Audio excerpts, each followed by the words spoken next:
Hey, it's Zach, and today we're going to be talking about something different. In previous videos, we've talked about transistors and diodes. However, in this video, we're going to be doing something exciting and cool by applying what we've learned in previous electronics videos to a Gikfun electronics kit. So enjoy, and don't forget to like, subscribe, and click on the notification bell for more electronics videos.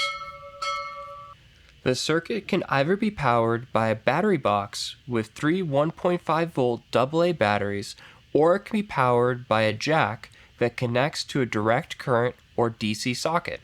As shown in the schematic, the Christmas tree is naturally powered by the battery box. However, if a jack is installed, the negative part of the battery will be disconnected from the circuit and the jack tip will be connected to the circuit. Both the positive end of a battery and the jack sleeve stay connected to the circuit. Then a single pole, single throw switch manually connects the power supply to the circuit. If the switch is in the open position, current cannot enter the circuit. However, when the switch is closed, current can enter the circuit and perform its specified function.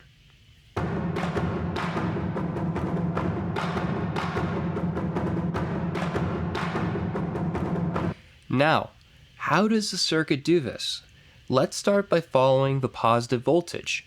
You'll see that the positive voltage creates a bus that will enable current to flow into the diode. However, if all the diodes have the required voltage to function, what causes some of them to be on and some of them to be off? The answer to this lies in the bipolar junction transistors. When they are turned on, current is allowed to flow through the diodes, but when they are turned off, insufficient current flows through the diodes, preventing them from lighting. But what controls when the transistors are on and when they are off? The answer lies in the 1 kilo ohm resistor and the 47 microfarad capacitor near the transistor.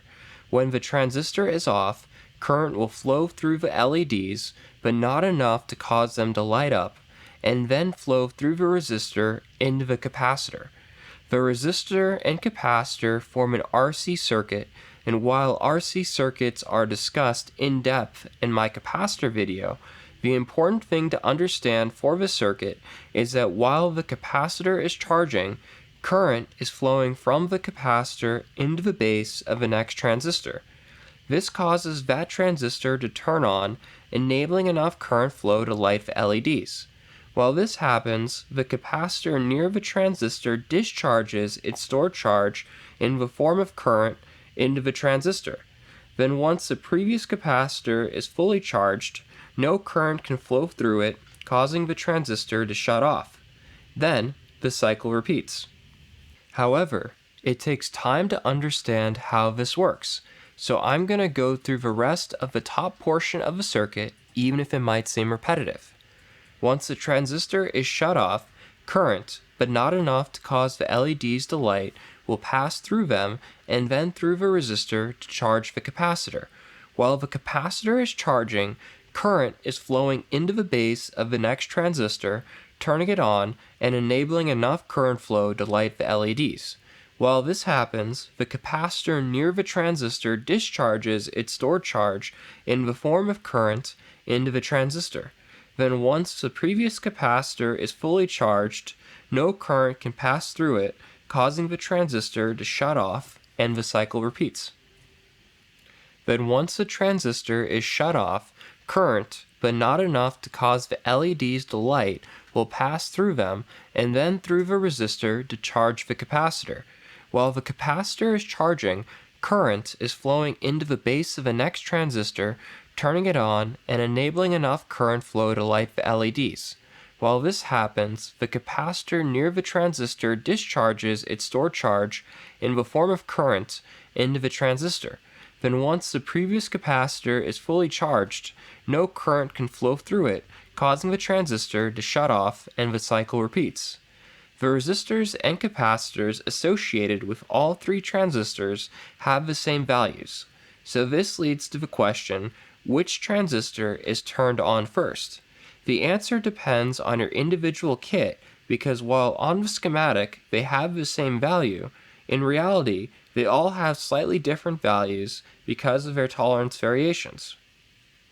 For example, a capacitor rated for 47 microfarads could actually be 50 microfarads or 45 microfarads, or a 1 kilo ohm resistor could be 1.1 kilo ohms or even 800 ohms. You won't actually know the exact value until you measure the component with a multimeter. Because of the slight variations in components, the capacitors will each charge at slightly different rates, causing one transistor to turn on before the other two, starting the cycle. Now let's briefly discuss the 10 kilo ohm resistors and what they do in the circuit. They cause a slight current to enter the base of a transistor even when the transistor is off. This causes the transistors to be more efficient when switching on and off. Now let's discuss the 2.2 kilo ohm resistor and the diode in series with it. This diode is to let the user know that the circuit is on and the power source is connected to the circuit.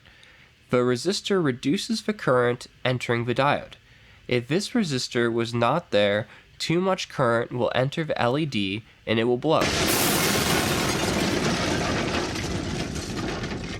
This circuit has two boards, but each of them operate in the exact same way. Now let's go look at how we build this circuit by getting our hands dirty. Let's look at the parts in the kit. It's important to ensure that all your parts are organized, as they are small and easy to misplace. I organize them by placing each type of part into a small Ziploc bag. Now let's look at the circuit boards. They're cool because they can be shaped into a Christmas tree as shown. Important note, don't throw out the instructions. No instructions equal a Christmas tree circuit that doesn't work. The base of the Christmas tree circuit supports the two main boards. The power supplies, whether you use the jack or battery pack, power the circuit through the base. The jack provides power from an adapter connected to the wall socket, while the soldering pen is a convenient and effective way to get your solder to the joint you want to solder. Then you have your desoldering pump. Get one of these because regardless of your experience level, you are going to make a soldering mistake at some point. Now, let's start building. The first thing we're going to do is get our 1K resistor, see where we should put it by looking at the instructions, and then place it into the board. Bend your leads before placing it into the circuit board to prevent component damage. Once the component is in, bend it slightly outwards to ensure they stay in the board. After we put in all our resistors, including the 10K and 2.2K resistors, we are now going to put in our transistor. The circuit board has a transistor symbol with a flat side and a round side. You'll also notice that the transistor has a round side and a flat side. By having the round side of a transistor face the round side of the transistor symbol on the circuit board, you ensure that the transistor is placed into the circuit board correctly. Then push the transistor into the circuit board. Next, we are going to install a capacitor. As it is an electrolytic capacitor, it is important for the positive end and the negative end to go into the correct holes, or the capacitor will destroy itself. The long lead is the positive end and the short lead is the negative end. This board clearly details where the positive and negative ends go. Now let's place the diodes into the circuit board. Diodes have to be facing the right way or else they won't work. If you look at the diode, you'll see that there is a long lead and a short lead. The long lead is positive, the short lead is negative, and conventional current flows from positive to negative. On this circuit board, the positive end goes into the square hole, while the negative end goes into the circular hole. Then once the diodes are in place, we'll start soldering. As you can see, the first joint has been soldered. Once a joint has been soldered, take a pair of pliers and cut the remaining lead. Now solder the other identical board, solder both boards to the base, turn on the circuit, and then congratulate yourself for a job well done.